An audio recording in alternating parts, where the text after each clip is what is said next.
Hello दोस्तों, स्वागत है आप सबका एक बार फिर से चैनल में।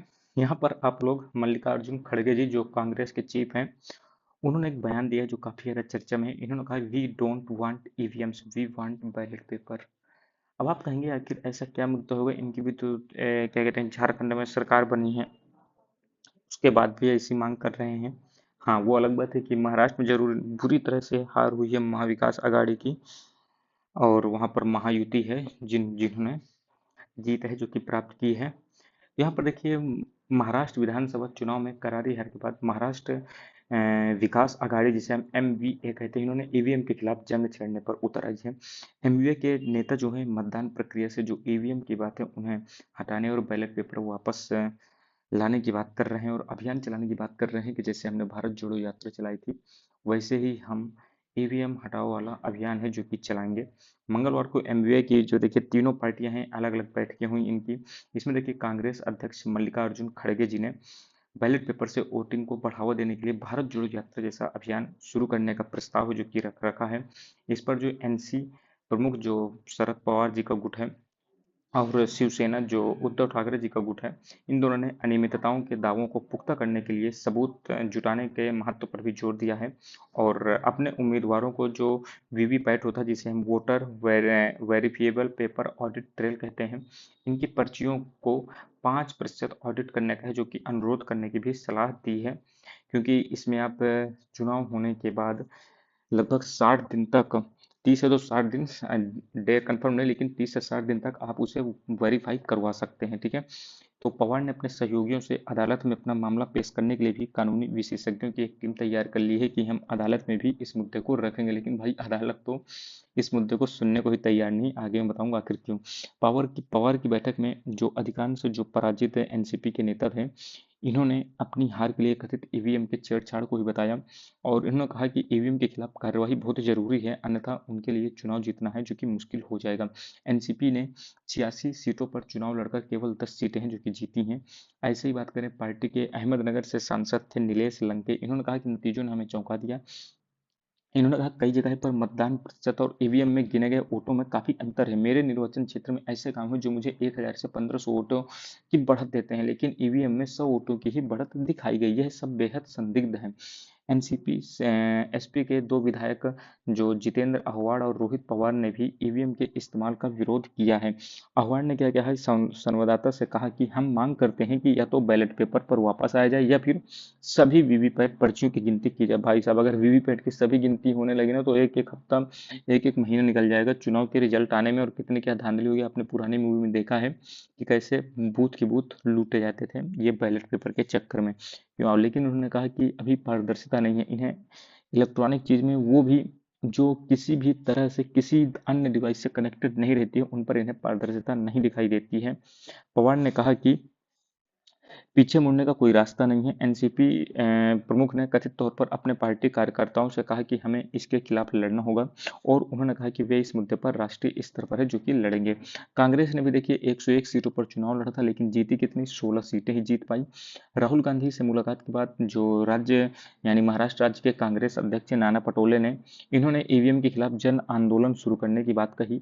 और इन्होंने कहा कि लोग कह रहे हैं कि उन्होंने एक्स को वोट दिया और लेकिन मिला वाई को। लेकिन अब भाई साहब, ये भी तो हो सकता है ना, उन्होंने कहा तो एक्स को रहा हो देने को, लेकिन दिया हो उन्होंने वाई को, वो आपके सामने कुछ और बोल रहे हो, और उन्होंने जब पर्सनली जाके वोट दिया हो तो किसी और को दे दिया हो। क्योंकि भाई साहब, आज का जो वोटर है ना, वो काफी ज्यादा चतुर है, वो देखता है मुझे क्या मिल रहा है।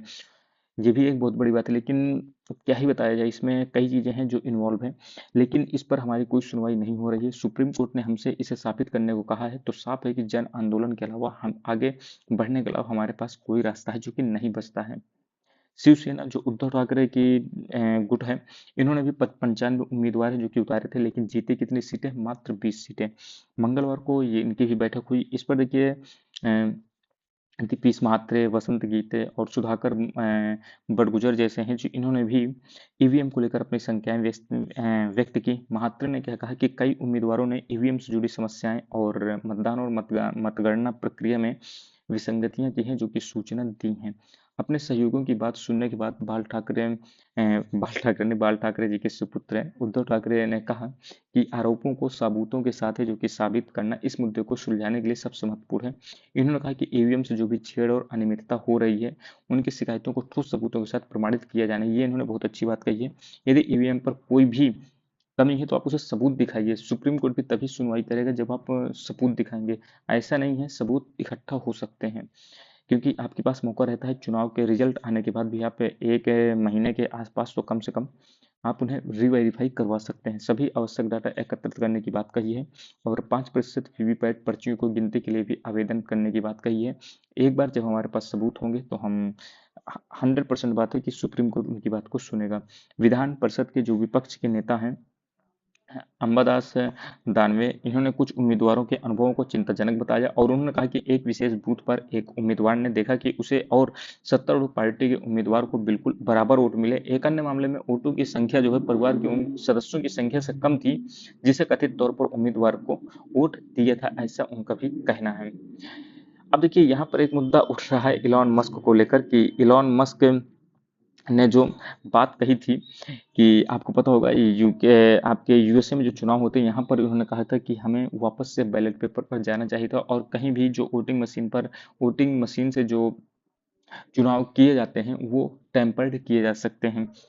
ठीक है, तो यहाँ पर देखिए सुप्रीम कोर्ट पर ये मुद्दा गया था। सुप्रीम कोर्ट ने उनकी इस प्ली को जो है डिसमिस कर दिया था। उसका कारण क्या था?